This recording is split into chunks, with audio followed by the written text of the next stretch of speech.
대한민국에서 제일 문제, 옆 사람하고 비교하는 거. 누구누구네 집은 아파트가 몇 평이던데 우리 집은 이거밖에 안 된다. 누구누구네 집은 지난달에 뉴욕으로 해외여행 갔다던데 누구네 아내는 명품 가방을 들고 다닌다는데 이런다는데 저런다는데 뭐 이런 얘기들만 들으면 아 대한민국이 매우 잘 사는 나라이구나 라고 착각을 하게 됩니다. 벤츠, 어디 뭐 이래저래 우리가 흔히 알고 있는 수입차들이 너무 많이 보이죠. 그런 거 보면 야 대한민국에 부자가 너무 많은 것 같아요. 벤츠가 도대체 얼마는 차죠?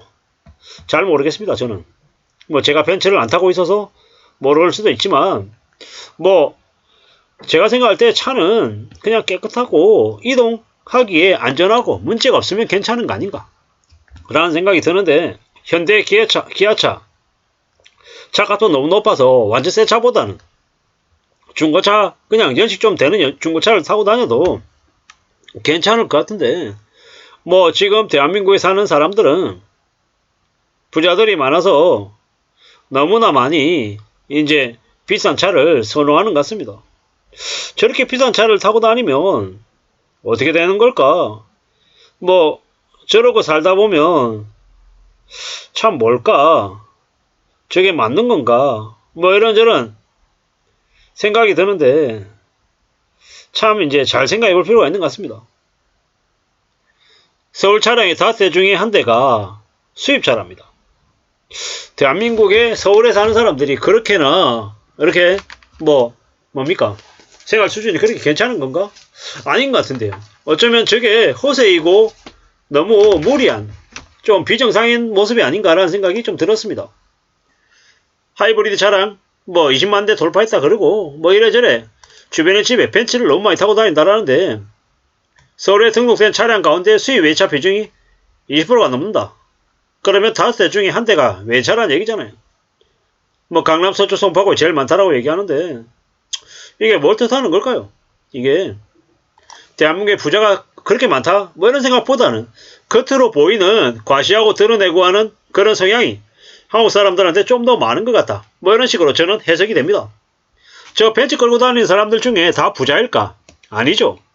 부자가 아닌 사람들도 매우 많을 겁니다. 부자는커녕 그냥 고만고만하게 허덕이며 사는 사람도 많을 겁니다. 특히나 한국에는 20대 30대 남성들 중에서 카푸어들도 되게 많죠.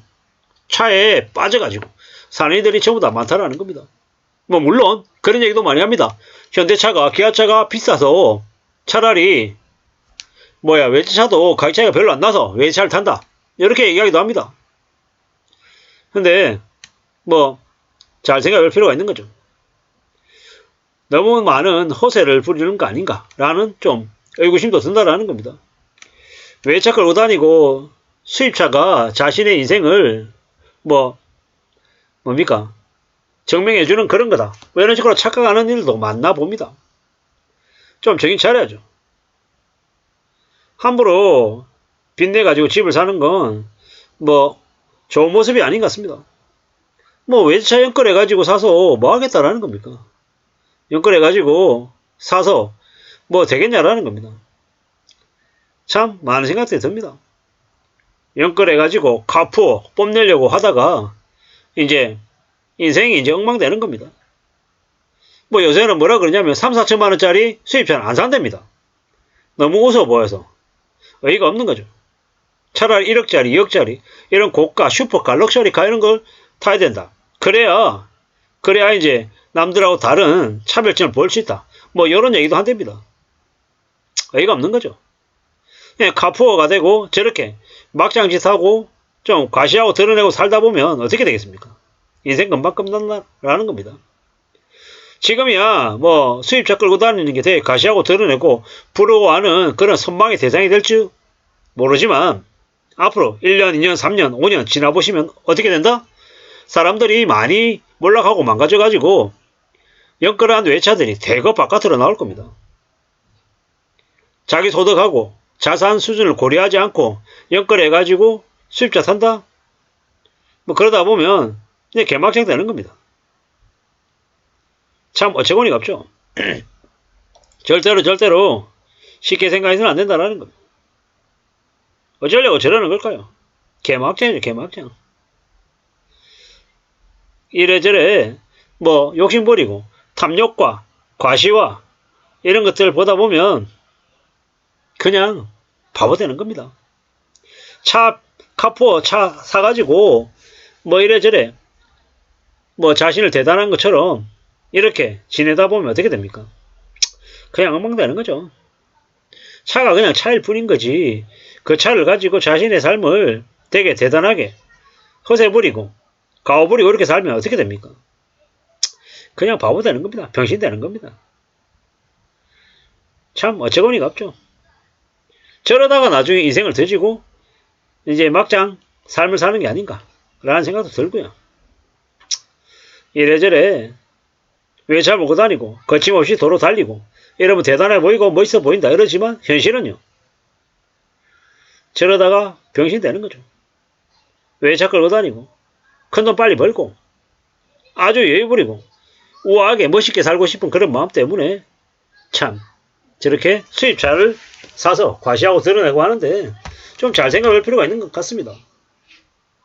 정말 잘 사는 사람이 아닌 제대로 경제적인 여건을 갖추지도 못했는데 사람들 앞에서 폰 내고 사회적인 지위를 좀 과시하려고 드러내려고 하다 보니까 저런다라는 겁니다. 5천만 원짜리 외차 사서 한 달에 130만 원, 150만 원 할부금 내고 자동차 보험료 내고 유류비 내고 이것저것 하다 보면 자기 월급 전부 다를 차에다가 그대로 꼬라박는 이들도 있더라고요. 저러다가 어떻게 됩니까? 그냥 인생을 다 날려먹는 거죠.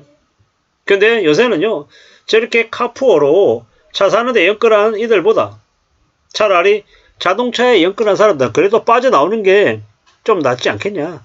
이런 얘기도 합니다. 우스갯소리로. 우리가 2021년에서 2023년까지 2030들이 아파트 시장에서 연끌을 무지하게 많이 했죠. 영업까지 끌어모았죠.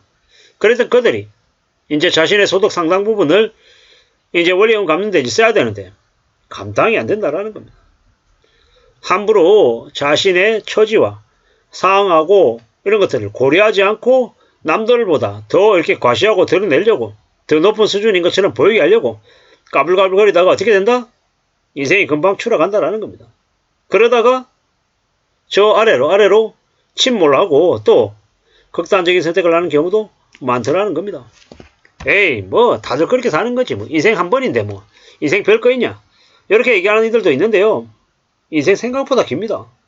함부로 욕심부리고 함부로 과시하고 드러내다가 그걸 대가를 치르는 데 있어서는 시간이 꽤 오래 걸리더라는 겁니다. 금방 나아지지 않는다라는 겁니다. 정신 바짝 차리고 정말로 조심 또 조심하면서 지내야 된다라는 겁니다. 그렇게 살아야 삶이 지켜지더라는 겁니다. 서울의 차 5대 중에 한 대가 수입차라는 얘기 듣고 깜짝 놀랐습니다. 저렇게 카푸어들이 많나 아니면 정말 부자들이 많나 참 잘 모르겠습니다만은 함부로 사치 부리고 과시하고 드러내는 삶이 좋은 삶이 될 수 있을까 라는 생각이 들었습니다. 이상입니다.